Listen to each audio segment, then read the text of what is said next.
नमस्कार, मैं खुशी और आप देख रहे हैं पर्वत संकल्प न्यूज। अब हर खबर आप तक। तो चलिए नजर डालते हैं आज की बड़ी खबर पर।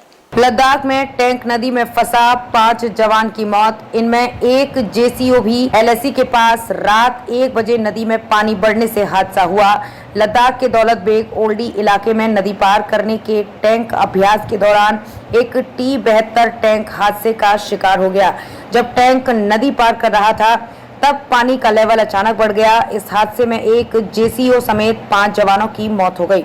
घटना रात 1 बजे हुई। सभी 5 शव बरामद कर लिए गए हैं। अधिकारियों ने बताया कि हादसा चुशूल से 148 किलोमीटर दूर मंदिर मोड़ के पास हुआ। पीआरओ पीएस सिंधु ने एक साक्षात्कार में बात करते हुए कहा कि हम तथ्यों की जांच कर रहे हैं। हादसे का शिकार हुए जवानों के नाम RIS MRK Reddy, DFR Bhupendra Negi, LD Akdum Taiyabam, हवलदार A Khan 6255 FD workshop, CFN Nagraj PLRW हैं। T-72 में तीनों लोगों के बैठने की जगह 5 जवान बैठे थे। आमतौर पर इस टैंक पर कमांडर, एक गनर और एक ड्राइवर होता है। प्रैक्टिस के दौरान इसमें 5 जवान सवार थे। रिपोर्ट्स में ये दावा किया जा रहा है कि नदी के ऊपरी इलाके में बारिश के चलते पानी बढ़ गया। रात होने के चलते जवानों को इसका पता नहीं चल सका। T-72 टैंक 5 मीटर 16.4 फीट नदियों को पार करने की क्षमता रखता है। ये एक छोटे डायमीटर वाले स्कॉर्नल की मदद से नदी पार करता है। इमरजेंसी के लिए इस पर सवार क्रू के सभी सदस्यों को रीब्रीदर दिया जाता है। अगर टैंक का इंजन पानी के भीतर बंद हो जाता है तो इसे 6 सेकंड के भीतर फिर से चालू करना होता है। ऐसा नहीं करने पर कम दबाव होने के कारण T-72 के इंजन में पानी भर जाता है।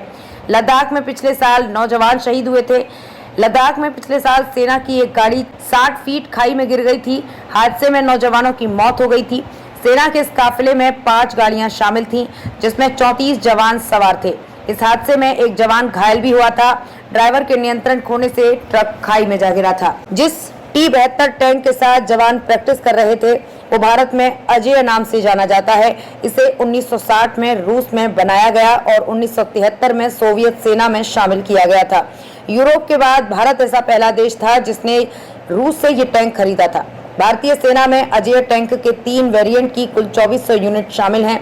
इस टैंक का वजन 45 टन के करीब है, जो 780 हार्स पावर जनरेट करता है। इसे न्यूक्लियर, बायोलॉजिकल और केमिकल हमलों से बचने के लिए बनाया गया है। इसमें फुल एक्सप्लोसिव रिएक्टिव आर्मर भी होता है। टैंक पर 12.7 mm anti aircraft machine gun लगी हुई है, जिससे एक बार में एक साथ 300 राउंड फायर होते हैं। ये 1500 मीटर दूर बैठे दुश्मन पर सटीक निशाना लगा सकती है।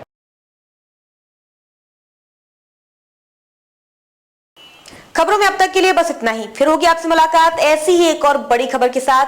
तब तक के लिए नमस्कार और देखते रहिए पर्वत संकल्प न्यूज।